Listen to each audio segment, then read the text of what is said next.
सभी साथियों को नमस्कार। हमारे समाज में सबसे बड़ी कमी यही है कि कार्यक्रम कहीं होता है और हम अपनी बातों में मग्न कहीं रहते हैं। कुर्सी खाली पड़ी है, उन पर बैठ नहीं रहे हैं और हम चबूतरे पर जाके बैठ गए हैं। और यही कार्य हमारे पूर्वजों ने किया है कि कुर्सी में लात मारी और दूर फेंक दी है। राम मंदिर के लिए कल्याण बाबू जी ने, हिंदू धर्म के लिए भुआ जी ने कुर्सी को लात मार के फेंक दिया और वहीं काम हम कर रहे हैं। कुर्सी डली है फिर भी नहीं बैठ रहे हैं। तो साथियों नमस्कार, मैं कमलेश सिंह लोधी, समंदरा निवासी, आज मवई ग्राम में आयोजित युवा टीम के द्वारा यह भव्य कार्यक्रम किया जा रहा है, उसमें मैं उन टीम को बहुत बहुत बधाई देता हूं और यहाँ उपस्थित सभी लोगों का धन्यवाद करना चाहता हूं कि इतने काम के बावजूद भी, अभी कटाई का समय चल रहा है, काम के बावजूद भी इतने समय तक आप लोग जो यहाँ बैठे हैं, ये कहीं ना कहीं सामाजिक एकता का परिचय देता है। साथियों मैं ये कहना चाहता हूं कि समाज एक कैसे होगा। अभी काम का मौसम चल रहा है और यदि किसी के ओदन के खेत में होगा तो उन्हें ट्रैक्टर निकाल लाना तो वो लठ रहेगा, कभी मेड़ में बैठ जात के हमें आज ही में लठ मान नहीं ओदन में ट्रैक्टर भटक दो। तो मैं ये बता रहा हूं साथियों, ये क्यों नहीं हो रहा है। अब बात आती है टिकट की, तो उन पार्टियों की एक शुरू से ही रही है कि समाज एक नहीं होना चाहिए। वो क्या है ना, लाल डलहौजी के जमाने में वोट डालो राज करो की नीति चलती थी, वो अपना रहे हैं। वो वहीं 2018 में अपनाई गई थी, वहीं उपचुनाव में अपनाई गई थी और वहीं आज अपनाई जा रही है। अभी बंडा की बात करी जाए तो शिवराज सिंह को टिकट दिया गया है। उन्हें पता है कि यहाँ पर कांग्रेस से तरवर सिंह को टिकट मिलेगा। अब वहां पर दोनों लोधी हो जाएंगे। अब बताइए आप किसको वोट दोगे। तो वहां पर वो व्यक्ति समाज के लिए काम नहीं कर सकेगा, वो अपनी पार्टी के लिए काम करेगा। यदि दोनों व्यक्तियों को लोधी समाज से दोनों व्यक्ति हैं लोधी समाज से और पार्टी उनको टिकट देती है तो समाज के वो तब माने जाएंगे जब पार्टी को छोड़ के आ जाएं कि भाई हमें आपकी पार्टी में नहीं रहना है क्योंकि आप हम लोगों में फूट डालने का काम कर रहे हैं। साथियों ऐसा नहीं होगा। पिछली बार मलाला विधानसभा की बात करी जाए, उपचुनाव हुआ था तो लोगों ने भैया लड़े थे और कांग्रेस ने वहां से रामसिया पार्टी को उतार दिया था। वहां पर उसके बाद एक आयोजन किया गया था अवार माता कमेटी में। वहां पर दोनों लोग आए थे, दोनों ही कहते थे हमें अपना समाज आगे बढ़ाना चाहिए। दोनों ही लोग ये कहते थे कि हमारा समाज पीछे, हमें साथ रहना चाहिए, आगे बढ़ाना चाहिए। और जब दोनों को टिकट दिया जाता है तो दोनों एक दूसरे के प्रतिद्वंदी बन जाते हैं साथी। तो यदि वहां सामाजिक भावना है, समाज में काम करने का चाह है तो वो पार्टी को छोड़कर समाज का काम क्यों नहीं करते हैं। यही बात अपने टीकमगढ़ की आती है कि टीकमगढ़ में लोधी बाहुल क्षेत्र है, 30-40 हजार वोट लोधियों के हैं। अभी अनुमान है, गिनती नहीं है, क्योंकि गिनती कराई नहीं जा रही है। अब यदि हम किसी पार्टी से लोधी प्रत्याशी की मांग करते हैं और वो लोधी प्रत्याशी को ही वोट देता है तो क्या गारंटी है कि दूसरी पार्टी भी लोधी को वोट नहीं, टिकट नहीं देगी।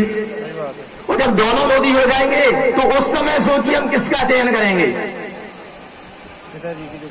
यदि उन दोनों में से कोई भी एक व्यक्ति पार्टी को छोड़कर आता है और इंडिपेंडेंट भाग भरता है, लड़ता है, हम उसका सपोर्ट करेंगे साथियों, क्योंकि वो सामाजिक व्यक्ति कहलाएगा।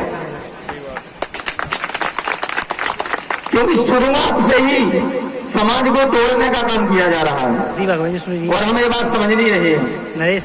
आज हम यहाँ बैठ के चर्चा कर रहे हैं और हमारे वीडियो, क्योंकि मैं तो यूट्यूब पर भी डालता हूँ, कोई दिक्कत नहीं, मुझे डर नहीं है क्योंकि मैं किसी पार्टी का दलाल नहीं हूँ। विधायक जी तक पहुंच जाएंगे और मंत्री जी तक पहुंच जाएंगे, सब तक पहुंच जाएंगे कि किस व्यक्ति ने क्या क्या बोला है और उसकी प्रतिक्रिया अगले दिन से देखने को मिल जाती है कुछ लोगों के लिए। यही कार्यक्रम हुआ था बल्लेगढ़ में, तो अगले दिन से ही शिवराज सिंह को जेल में डाल दिया गया था। बल्लेगढ़ कार्यक्रम में शिवराज सिंह चंद्रपुर को अगले दिन ही जेल में डाल दिया गया था। साथी खबरें पहुंचाने वाला कौन होता है। दूसरी चीज, अभी आरक्षण पर बात चल रही थी कि हम आरक्षण क्यों मांग रहे हैं, तो मैं दादाजी आपसे कह रहा हूं, आप 10 एकड़ के किसान बैठे हुए हैं, आप 50 एकड़ के किसान बैठे हुए हैं। आपके यहाँ 200 क्विंटल गेहूं होता होगा, आपके क्विंटल 100 क्विंटल सोयाबीन होता होगा। आप अपने बच्चे को देखिए कि आपके बच्चे आज भी भाई फटे कपड़े पहन के और जूतों के लिए मोहताज हो रहे होंगे साथी। पर गांव में रहने वाला एक पुजारी जिसको सरकार ने 5,000 रुपया महीना वेतन कर दी है कि वो मंदिर में बैठेगा और 5,000 मिलेगा उसको। उस व्यक्ति का लड़का, आपने देखा होगा, उसके पास जो भूमि नहीं होती है, सरकार से मंदिरों की भूमि दी जा रही है, उस व्यक्ति का लड़का और अपना लड़का, दोनों की आप तुलना कर लेना, अंतर समझ में आ जाएगा कि आरक्षण किस लिए जरूरी है।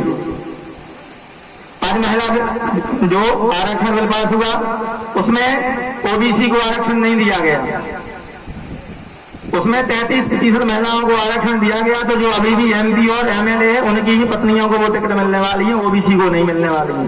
हम आरक्षण नहीं जानते हैं। हमें बड़ा इस वक्त लगता है आरक्षण का कि जब कोई भी विद्यार्थी परीक्षा टॉप करके जाता है और इंटरव्यू में फेल हो गया था साथियों, वहां हमें आरक्षण की जरूरत पड़ती है।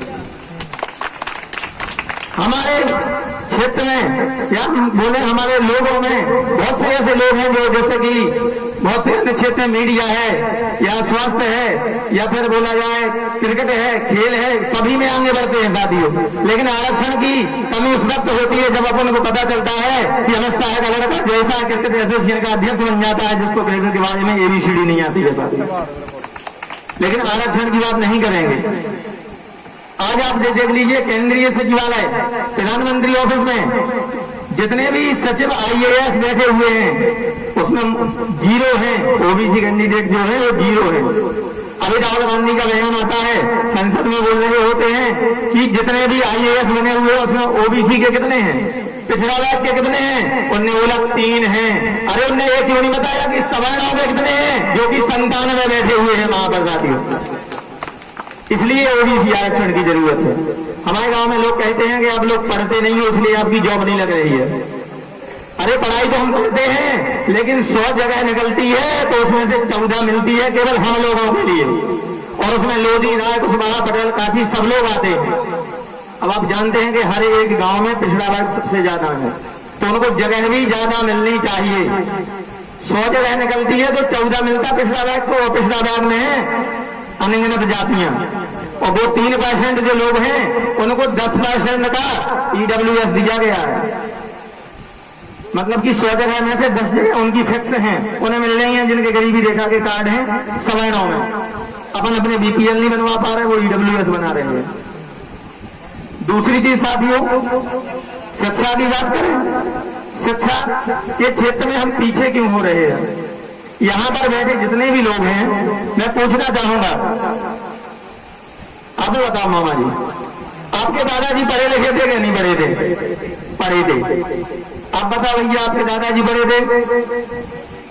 भाई साहब आपके दादाजी पढ़े थे? पढ़े थे। हमारे दादाजी नहीं पढ़े थे। कितने लोगों को दादाजी पढ़े थे? हाथ खड़े करो ईमानदारी से। वैद्यनाथ रावत सरकार की जो है तो गिने चुने केवल 8-10 लोग। अब हमें ये बताइए कि जैसे अपन कोई मकान बनाते हैं तो पहले नींव मजबूत करते हैं, बाद में वो ऊपर झांचा जाता है। अब हमारे दादाजी पढ़े लिखे नहीं थे, उन्हें ज्ञान ही नहीं था कि हमें आगे पढ़ना है, क्योंकि जो भी आपको नौकरी मिलेगी, आपका क्षेत्र का विकास होगा वो पढ़ने से होगा। ये उनको जानकारी नहीं थी, ये जानकारी उन लोगों को थी तो उन लोगों ने अपने लड़कों को पढ़ाया है, आज वो सेवा कर रहे हैं। हम लोगों ने और धर्म ग्रंथ को पढ़ा है, पूजा पाठ को पढ़ा है, तो हम लोग आज भी वहीं पढ़ रहे हैं, क्योंकि हमें ये बताया ही नहीं गया है कि पढ़ने से होता क्या है। आज गांव का एक हर व्यक्ति आज प्रण लेके जाए कि यदि उसके परिवार में कोई 5 साल का व्यक्ति है, लड़का है, 6 साल का है, 1 में पढ़ता है, 2 में पढ़ता है, उसके लिए कम से कम 1 घंटे का समय निकालेंगे। आज मैं शपथ दिलवाऊंगा सबको, आज शपथ लीजिए मेरे साथ कि 1 घंटा कम से कम अपने बच्चे के लिए, नाती के लिए, पोते के लिए, जो भी आपके घर में है उसके लिए 1 घंटे देंगे कि बेटा आपको 1 घंटे बैठ के पढ़ना है।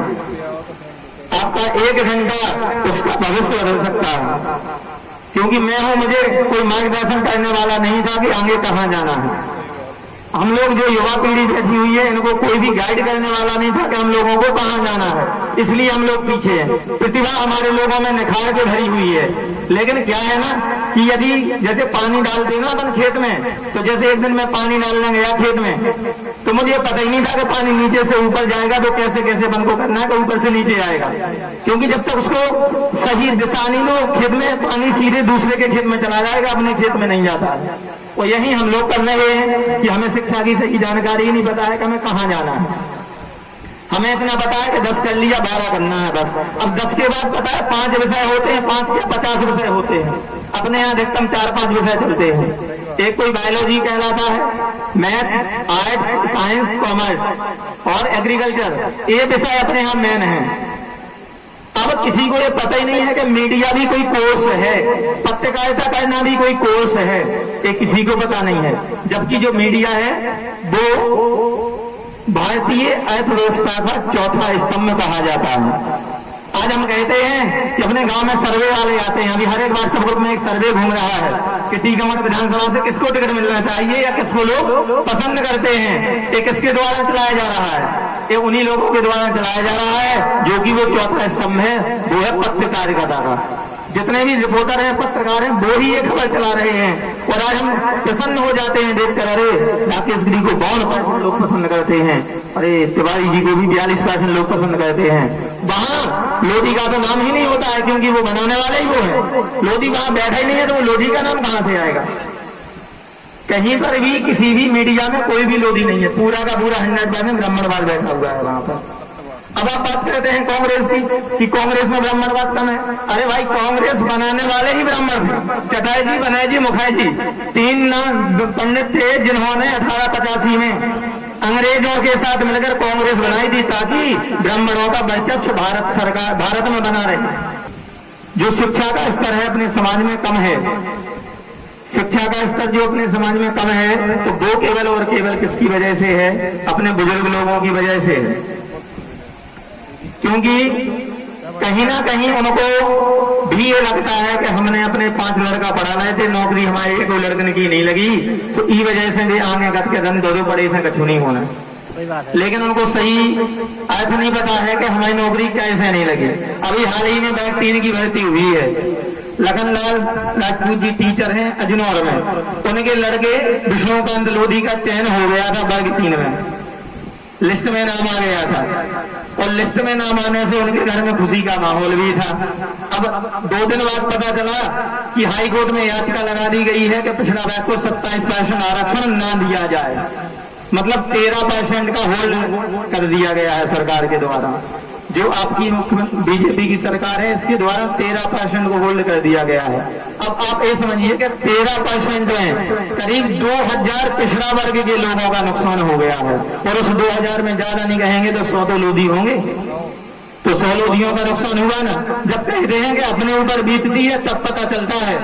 अभी आरक्षण का पता सभी को नहीं लगेगा, उनके ऊपर बीती, अब उन्हें पता चला कि आरक्षण क्या होता है, आरक्षण किस लिए जरूरी है।